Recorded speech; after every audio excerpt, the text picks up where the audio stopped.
Pemirsa, Polda Metro Jaya menggelar patroli skala besar di Jakarta hingga Depok. Kapolda Metro Jaya Irjen Pol Asep Edi Suheri menegaskan jajarannya akan terus memberikan perlindungan dan rasa aman kepada masyarakat. Patroli skala besar ini dipimpin langsung Karo Ops Polda Metro Jaya yang melibatkan 324 personel gabungan yang terbagi di wilayah Jakarta hingga Depok. Kapolda pun mengingatkan masyarakat untuk tidak bertindak anarkistis yang akan mengganggu ketertiban.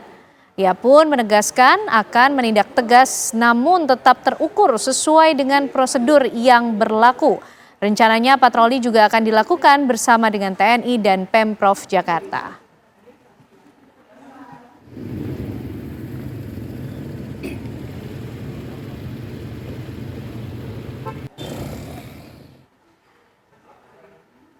Kita kembali lanjutkan perbincangan kita, Mas Septa. Tadi baru saja dibahas, sepertinya harusnya diutamakan pendekatan-pendekatan yang sifatnya soft approaching, lebih damai, lebih menyejukkan.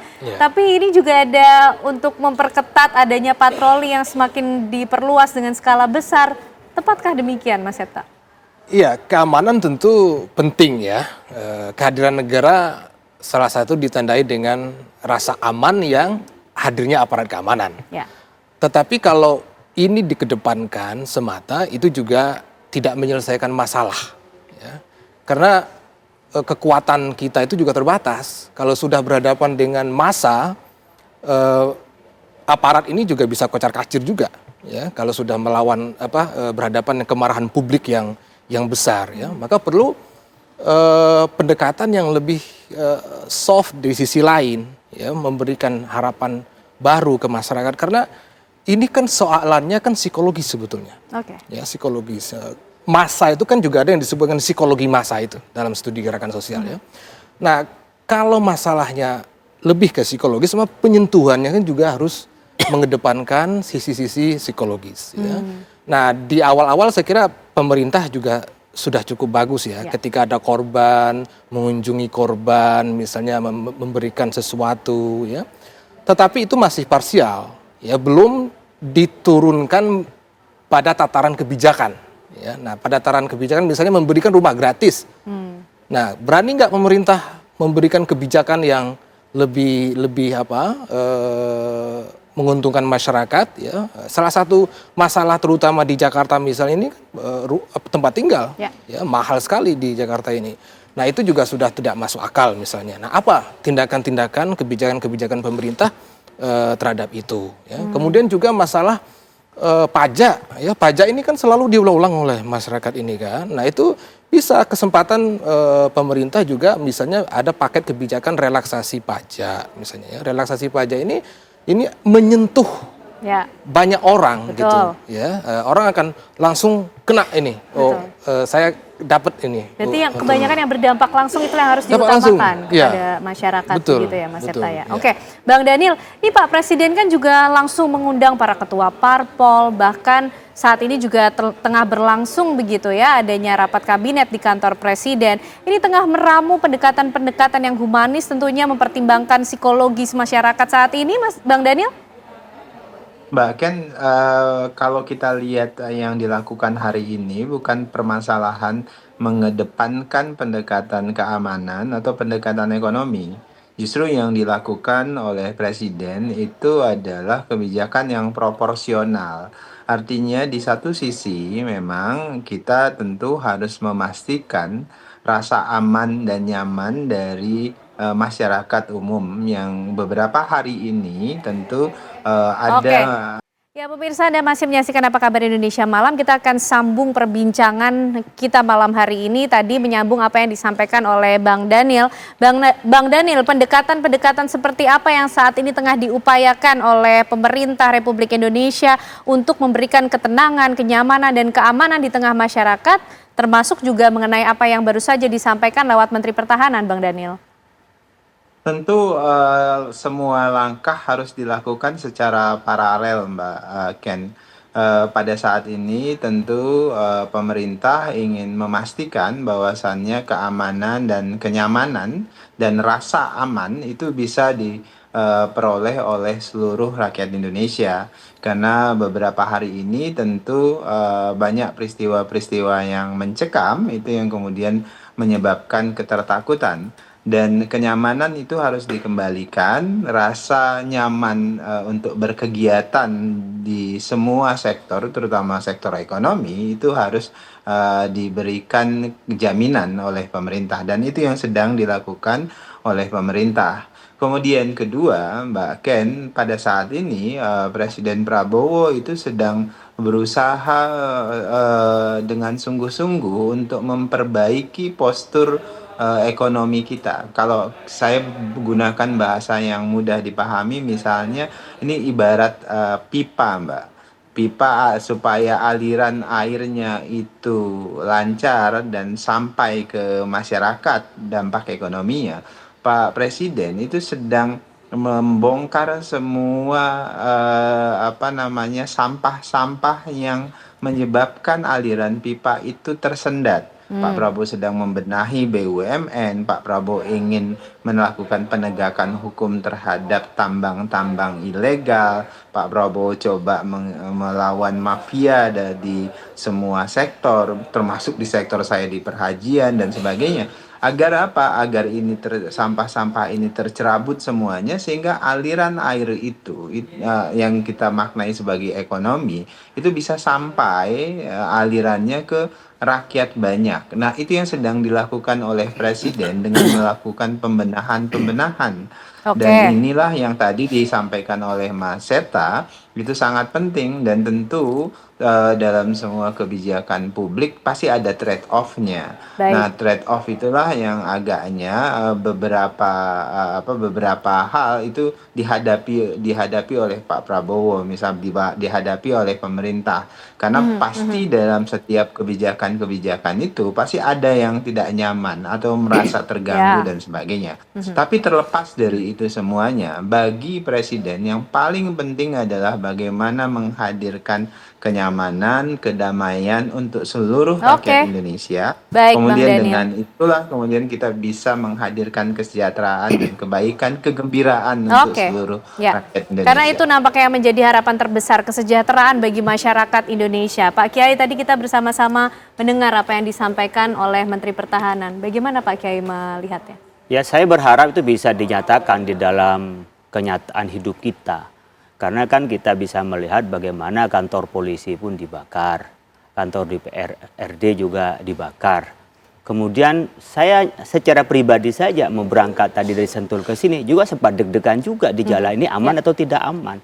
Nah, ini kan butuh hadirnya negara. Mudah-mudahan yang disampaikan tadi itu nyata gitu loh. Karena memang dari sebelum ini artinya proses beberapa hari terakhir nih, 4 hari terakhir ini kan memang kita merasa tidak aman. Betul. Dan beberapa acara yang saya akan lakukan itu dibatalkan karena merasa tidak aman. Nah, kalau ini terjadi terus kepada kita, ini kan kita bisa merasa hampa hadirnya negara di mana. Ya, situasi bisa kios kan kita. Artinya rumah orang dijarah juga tidak ada yang melarang. Kemudian kantor institusi juga dibakar juga tidak ada yang bisa mencegahnya. Sekelas halte juga di depan kantor polisi juga dibakar. Ini kan mewakili saya pribadi, saya kurang merasa aman gitu loh. Nah, kalau tadi yang disampaikan oleh Pak Menteri Pertahanan itu adalah bisa direalisasikan. Soal pendekatan, apakah pendekatan keamanan atau pendekatan konkret persuasif, saya pikir institusi negara banyaklah yang bisa dekat, tidak harus harus di lapangan, kan bisa dicegah sebelum terjadi di lapangan. Di mana ada geliat massa bisa nggak dilakukan personal approach, bisa dilakukan dengan pendekatan-pendekatan yang lebih baik. Sehingga terkesan penyelesaiannya bukan penyelesaian bagaimana kita bentrok di lapangan, bukan bagaimana kita berhadapan dengan masyarakat. Karena masyarakat juga warga kita, aparat juga warga kita. Gimana bisa menyadarkan ini kembali kepada kesadaran berbangsa dan bernegara. Nah, ini pendekatannya kan banyak pendekatannya. Tidak harus karena menang-menangan. Ya, kalau menang-menangan saya pikir apakah mau umpamanya kita menembak warga kita sendiri. Ya kan kemarin aja kena lindes itu kita udah 1 orang loh. Gimana kalau mencari senapan yang berhadapan. Saya sebagai bagian dari pimpinan Ormas, ya saya tidak menginginkan terjadi seperti itu. Tidak ingin terjadi pertumpahan darah, keributan. dan persoalannya akar masalahnya tidak diselesaikan. Tadi umpamanya bagaimana penegakan hukum, kita kan banyak melihat lah ya penegakan hukum, kemudian juga tadi ekonomi distribusinya itu loh. Distribusi ekonomi ini kan kelihatan yang mereka duduk itu kemudian fasilitasnya banyak dan sekarang nggak bisa ditutup-tutupin, sudah ada media sosial gitu. Sementara ada orang yang baru kehilangan pekerjaan, kemudian jumlahnya dia tidak sedikit, tidak Pak sedikit, Jai. dia baru hilang. Kalau orang udah nggak bekerja sama sekali, dia mungkin sudah tahan ya. Tetapi bagi orang yang baru di PHK itu benar-benar tidak stabil.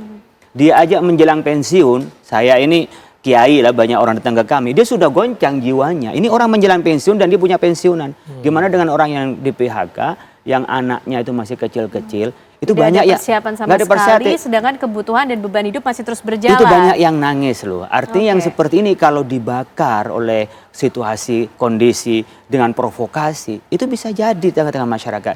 Disinilah perlunya pendekatan dari berbagai aspek tadi. Saya setuju ormas didekati, kemudian juga parpol didekati, masyarakat didekati. Tapi sekarang kan memang saya secara pribadi ini mau membantu pemerintah, membantu Indonesia bagi damai. Yang mau saya dekat itu siapa? Kalau saya menerima undangan dari televisi, membicara di media sosial, ayo kita jaga kerukunan, jaga perdamaian. Saya tidak tahu bicara kepada siapa. Kalau memang ada kelompok tertentu yang itu memang ada aspirasi, kemudian kita datangi mereka, itu ya. Nah saya juga tidak yakin namanya tuntutan mereka yang minta umpamanya, oh ini dihentikan untuk tunjangan kepada DPR, oh pajak jangan dinaikkan, oh berkenaan dengan DPR yang ngomongnya kurang baik sudah diberhentikan. Apakah mereka sudah puas dengan ini? Saya belum tentu, karena apa? Kita nggak tahu berdialog dengan siapa tuntutan ini, siapa yang menuntut. Ketika jumlahnya orang berdebat di netizen itu siapa sih? Tiba-tiba menjelma menjadi amuk massa. Apakah itu netizen yang memang berdebat di media sosial? Nah kita berharap, mari ya hanya berhimbau terus. Mari kita kedepankan cinta Indonesia, jangan bikin rusuh, jangan bikin kerusakan. Mari sampaikan dengan baik-baik. Kita memahami atas kemarahan bagaimana kondisi bangsa ini dan ini sudah menjadi bahan muhasabah, kita kontrol ke depannya untuk lebih baik. Oke, baik, luar biasa. Mas Septa, mungkin singkat menutup, apa kemudian upaya tercepat mungkin yang bisa diusahakan bersama untuk membangun kesadaran, membangun Indonesia secara bersama-sama, tidak melalui cara anarkis, tapi akar permasalahannya juga diselesaikan begitu? Iya, artinya proporsionalitas kebijakan itu penting dan kita tetap pada frekuensi yang sama bahwa ini adalah rumah kita bersama, ya, demokrasi itu adalah kekuatan kita dan damai juga punya kekuatan moral yang luar biasa saya kira. Jadi itu perlu dikedepankan ya. Saya kira pemerintah juga kalau kita lihat dari sementara ini juga cukup responsif ya, mau mendengar, cuman ya perlu diturunkan dalam kebijakan-kebijakan yang lebih visible ya. Pak Presiden lebih banyak bicara kebijakan daripada pidato yang terlalu kemana-mana begitu, dikurangi, tapi lebih banyak kepada paket-paket kebijakan. Jadi itu yang perlu masyarakat ini perlu ada kejelasan itu ya. Apa sebetulnya gimana kedepannya kita ini sebagai bangsa ini mau dibawa kemana begitu ya. Itu. Baik, inilah yang menjadi aspirasi seluruh masyarakat Indonesia tentunya untuk kebaikan dan kemajuan bangsa. Damai itu juga memiliki kekuatan moral tersendiri, begitu itu yang juga kita harapkan, semakin damai, aman dan nyaman untuk seluruh masyarakat Indonesia dan kesejahteraan tentunya yang menjadi